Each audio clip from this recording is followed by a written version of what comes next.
I'm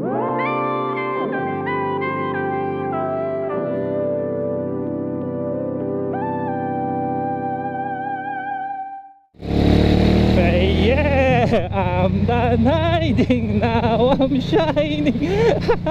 I'm going up. Ayop yan. LSS ako dun sa kanta na yun dahil dun sa pinuntahan ko kung ano, tawag dito, Halloween party ng mga bata.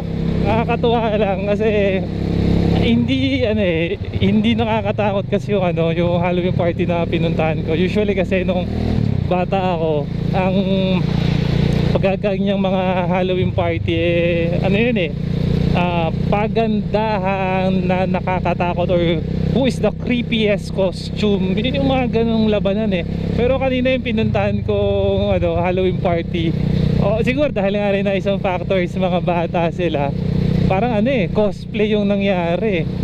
Tsaka ngayon, dominant tong mga costume even sa sa social media. Pagka nakikita ko yung mga nagpo-post yung mga parents o even yung mga medyo matatanda na rin ang madalas na costume nila ngayon si Rumi. Rumi yung pangalan daw nun yung nasa Demon Hunter, yung color violet yung buhok na naka-braid. Yun yung may nakita pa nga ako sa social media na naipasa na daw ni Elsa ang kanyang corona kay Rumi, kasi dati mga previous years laging Elsa ang costume ng mga bata, pero ngayon ang costume na si Rumi, si Rumi na ang pinag-agaw-agawan nila. Kaya I'm going up ka talaga, I'm going up.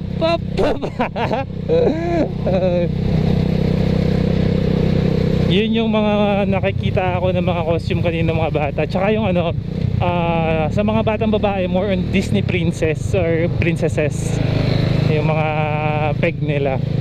Tapos sa mga lalaki, mga iba nakita ako doon, mga superhero na you got Spider-Man, Batman, may mga trip ng mga kids. Kasi kami nung bata ako, puro it's either nakabalot ka ng tissue paper for you to be able to become a mommy, tapos yung mga t-shirt na butas-butas na puti, tapos may dugo-dugo.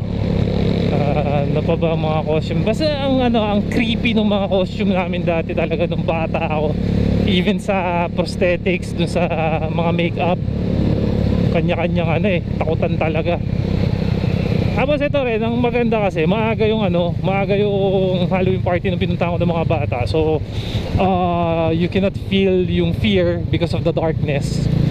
Kasi kami nun kapag gabi yung Halloween party, tapos sasabayan mo pa ng tawag dito, ng mga pa-games dun sa mga bata, di syempre mag-e-enjoy talaga sila. I don't know kasi iba sinasabi it's not good to have Halloween party because of what they do call pagano yata yun. Pero depende na lang siguro kung paano mo i-take yung Halloween party na yan. Kasi ako, ang tingin ko dyan parang cosplay Ang galing iba-iba yung mga atake ng mga bata ngayon Feeling ko one of the factor nun kung bakit ganun yung mga atake ng mga bata is ang nagko-costume, ang nagdi-decide ng susuotin nila is parents nila. Alam niyo yun, yung releasing the inner child, not healing releasing yung inner child nung parents o kaya nung mga tito, tita, ate, kuya. Kasi syempre na yan ibang generation na. Tsaka dominant rin talaga ngayon ang generation ng mga nagko-cosplay because of the anime and the tawag dito culture sa Japan.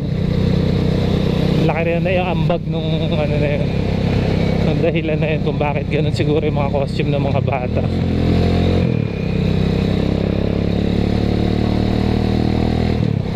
Angas pero last year may naalala ko yung mga sa mga mall yung pinag-costume yung anak niya ng Undin.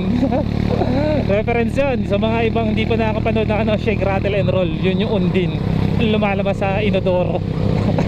Actually hindi sa inodoro, galing siya sa tubig, sa pond yata o lake. Punta lang siya dun sa lugar nila Manilin para dun sa Tapos doon siya tago sa Inodoro. Grabe ang luwag ng biyahe ngayon. Yan, sabi ko nga kayo, di ba, nanggaling ako sa Halloween party. Dahil ngayon October 31, bukas Undas. Kaya maluwag dito sa Metro Manila. Nag-uwian sila sa kanilang mga probinsya para dalawin yung kanilang mga mahal sa buhay. Ayaw kasi siguro nila na sila idalawin. Sana lagi ganito, luwag. Hindi mag-chill-chill na biyahe pagka ganito. Yun pa, nung bata ako, hindi rin kasi putok yung mga Halloween party na yan Ginagawa lang namin nun yung sa Kandila. Lalo na siguro yung mga malalapit sa sementeryo, yung iniipon yung mga na melt na kandila. Tapos inire-reshape. Yung iba nga ginagawa pang negosyo ulit. Inire-reshape nila bilang kandila na panibago. Tapos at saka ibebenta. Pero kami nun ginagawa namin sa kung ano-ano Madalas yan bilog na bola. Tapos pagong, ahas. Ano pa ba yung mga ginagawa namin? May mga iba kaming kaibigan na magagaling kayang umukit ng rabbit Ako pang pampagong lang ako Uy, laki na ito. Ating kaya yan. Ayun, mga nakakatakot kapag mga dump truck. Bigyan na lang. Tapos meron pang sa probinsya ko rin na experience yung tinatawag nilang nangangaluluwa. Para siyang para silang nagangaroling. Pero yung sa kanila may dala-dala silang kandila. Tapos siguro they're trying to pray or something. Basta ganun, may kanta rin sila Pero medyo weird yung yung kanta nila, hindi masaya. Alam ko nga may mga iba mga fast food chain din na nagbenta sila ng mga costume, yung mga nila, mga mascot nila. Para syempre suotin din ng mga bata. Tapos yung atin nila na costume, yun ang pinakamaganda pala na na term. Hindi Halloween party, costume party ang dating. Yeah, so kung if ever na they're trying to tell na wala namang Halloween sa paniniwala nila, it's not a Halloween party, it's a costume party. So parang cosplay talaga yung dating.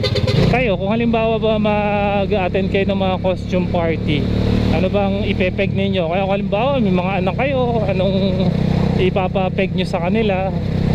I'm just a little bit curious.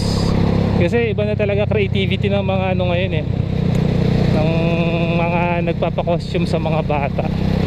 Ay, may isa pa ako nakitang costume kanina na ang galing ng parents niya. Siguro feeling ko yung parents niya fan ng na Transformers. May mga nakikita rin naman ako sa social media nun, yung nagiging si Bumblebee, si Optimus. Pero yung kanina yung bata, siya, si Starscream, yung Decepticons. Abangan ko nga kanina kung meron yung mga naka-costume ng Bill. Kasi sabi nila yun daw yung mas nakakatakot yung mga payables and bills. Pero wala na costume na ganoon doon sa pinuntahan ko.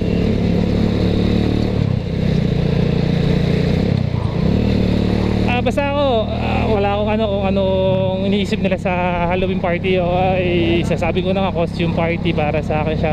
But I do enjoy na kung paano panoorin yung mga bata. Tsaka feeling ko kasi nag-enjoy din yung mga bata dun sa pagko-cosplay nila. Siyempre mga ina-idolize din siguro nila yung mga sinuot nila, mga pinapangarap nila na superheroes or kung sino man mga characters. Wag natin basagin yung trip nila. Kung trip nila yung kanya-kanya naman tayo na paniniwala. So siguro hanggang dito na lang. I've just shared to you kung ano ba yung na-experience ko kanina, dahil nga ngayon is bukas ay mag-uundas, mga costume party or Halloween party ng mga nagaganap kabilaan. At yun, nakigulo tayo. Hindi man nakigulo, naki-join tayo sa mga bata at saka dun sa mga isip bata. So hanggang dito na lang. Peace and signing out. Ingat sa mga biyahe papunta sa sementeryo. Ciao!